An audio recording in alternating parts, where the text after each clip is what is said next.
یہ ایک ایسا طوفان تھا جس نے دنیا کے تمام بلند عمارتوں کو ڈبو دیا تھا۔ بڑے بڑے پہاڑ پانی کے موجوں کے سامنے غائب ہو گئے تھے۔ اس طوفان میں دنیا کی پوری آبادی ختم ہو چکی تھی، مگر پانی کے ان بڑے بڑے عظیم موجوں کے اوپر صرف ایک کشتی تھی جو تیر رہی تھی، اور اس میں موجود 80 لوگ جو اس دنیا میں باقی رہ گئے تھے۔ یہی وہ لوگ تھے جنہوں نے دنیا کو دوبارہ آباد کیا اور نسل انسانی کو بچایا۔ آج سے 5000 سال قبل اس سرزمین پر یہ طوفان کیوں آیا، وہ کشتی کس کی تھی، اور وہ لوگ کون تھے جنہوں نے اس کشتی میں سوار ہو کر اس خطرناک طوفان سے خود کو بچا لیا تھا۔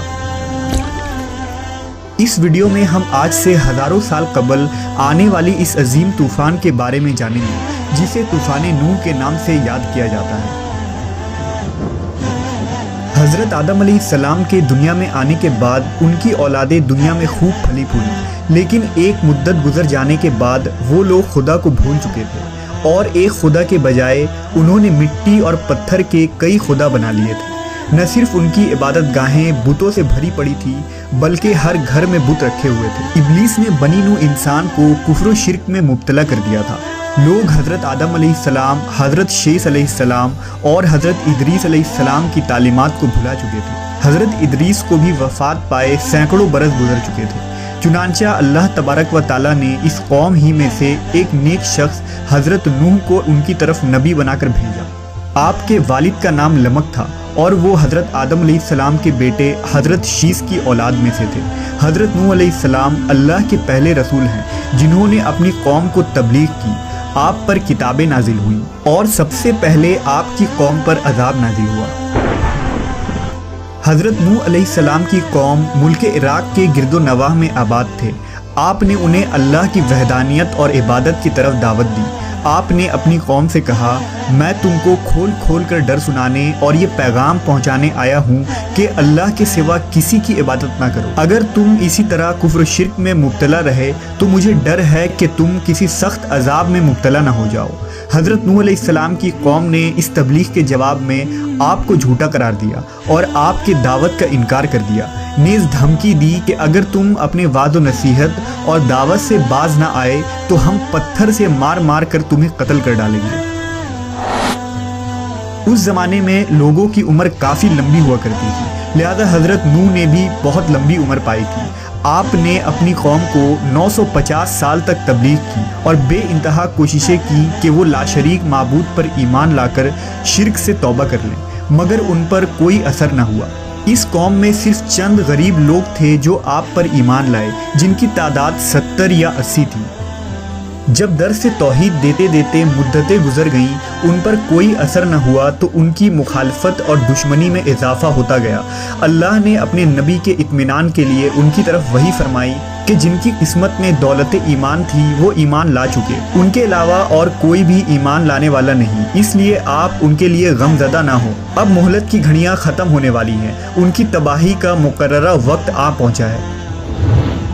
اللہ تبارک و تعالیٰ نے حضرت نوح علیہ السلام کو حکم دیا کہ ایک کشتی بناؤ۔ انہیں ایک عظیم سیلاب سے ہلاک کرنا مقدر ہو چکا تھا، اس لیے پہلے ہی اپنے نبی کو اللہ نے کشتی بنانے کا حکم دیا۔ حکم ملتے ہی حضرت نوح علیہ السلام کشتی بنانے کے لیے کمر بستہ ہو گئے۔ آپ نے لکڑیاں جمع کرنی شروع کر دی۔ اللہ نے اپنے نبی کو لکڑی کاٹ کر تختہ بنانے کے علم و ہنر سے نوازا تھا، لہٰذا آپ نے ان لکڑیوں کو کاٹ کر تختہ بنانا شروع کر دیا۔ جب نوح علیہ السلام کی قوم اور اس قوم کے سرداروں نے آپ کو لکڑیاں کاٹتے دیکھا تو مذاق اڑانے لگے اور کہنے لگے، کیا تم نبوت چھوڑ کر بڑھئی بن گئے ہو؟ اور یہ جو تم کشتی بنا رہے ہو کیا یہ زمین پر چلے گی؟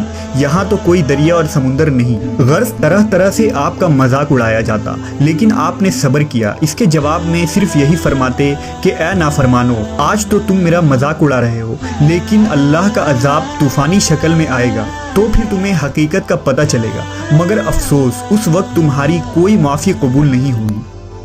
جب عذاب الہی کا وقت قریب آیا تو اللہ نے حکم دیا کہ ہر قسم کے جانوروں کا ایک ایک جوڑا اس میں رکھ لو، اور جو لوگ ایمان لائے ہیں انہیں بھی سوار کر لو۔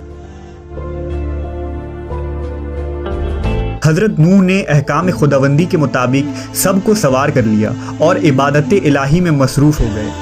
آخر کار طوفان کے آثار ظاہر ہونے لگے اور دیکھتے ہی دیکھتے زمین کے ہر گوشے سے پانی ابلنے لگا۔ آسمان سے قیامت خیز بارش ہر شے کو بہا کر لے جانے کے در پہ تھی، گویا قیامت کا منظر تھا۔ کشتی طوفان کے پہاڑ جیسی اونچی لہروں پر تیر رہی تھی۔ حضرت نوح نے اپنے بیٹے کنعان کو دیکھا جو ایک اونچے مقام پر موجود تھا۔ انہوں نے کہا، اے میرے بیٹے، ہمارے ساتھ کشتی میں سوار ہو جا اور کافروں کے ساتھ نہ رہ۔ اس نے کہا، ابا میری فکر نہ کرو، میں ابھی سب سے اونچے پہاڑ پر چڑھ گیا ہوں اور پانی سے بچ جاؤں گا۔ حضرت نوح نے کہا، آج قہر الہی سے کوئی نہیں بچ سکتا۔ اس اثنا میں ان دونوں کے درمیان پانی کی ایک بڑی لہر حائل ہوئی اور وہ اس لہر میں غرق ہو گیا۔ طوفان نوح میں پانی کی لہریں اس قدر بلند تھی کہ انہوں نے روئے زمین کے تمام پہاڑوں کو بھی چھپا لیا تھا۔ زمین پر کوئی بھی چیز زندہ سلامت نہ تھی، سب کچھ نیست و نابود ہو چکا تھا۔ صرف حضرت نوح کی پہاڑ نما کشتی تھی جو اللہ کی مدد سے پانی کی بلند و بالا خوفناک موجوں میں تیرتی پھر رہی تھی۔ روایتوں کے مطابق اس کشتی میں 80 شخص تھے اور ہر ایک کے ساتھ ان کا کنبہ بھی تھا۔ یہ لوگ کشتی میں تقریباً 150 دن رہے۔ اس کے بعد اس کا رخ جبل جودی کی طرف پھیر دیا گیا جہاں وہ ٹھہر گئی۔ پھر حضرت نوح نے اہل زمین کی خبر لینے کے لیے ایک کوے کو بھیجا۔ کوے نے زمین پر مردار دیکھے تو ان پر جھپٹ پڑا اور تاخیر کی، جس کی وجہ سے آپ نے کبوتر کو بھیجا۔ کبوتر ایک زیتون کے پتے کو لے کر آیا اور اس کے پاؤں کیچڑ سے لتھڑے ہوئے تھے، جن کو دیکھ کر حضرت نوح نے اندازہ لگایا کہ زمین خشک ہو چکی ہے۔ حضرت نوح جودی پہاڑ سے زمین پر اتر آئے اور ایک بستی کی تعمیر کی جس کا نام سمانین رکھا، اور پھر یہاں سے نسل انسانی کی دوبارہ شروعات ہوئی۔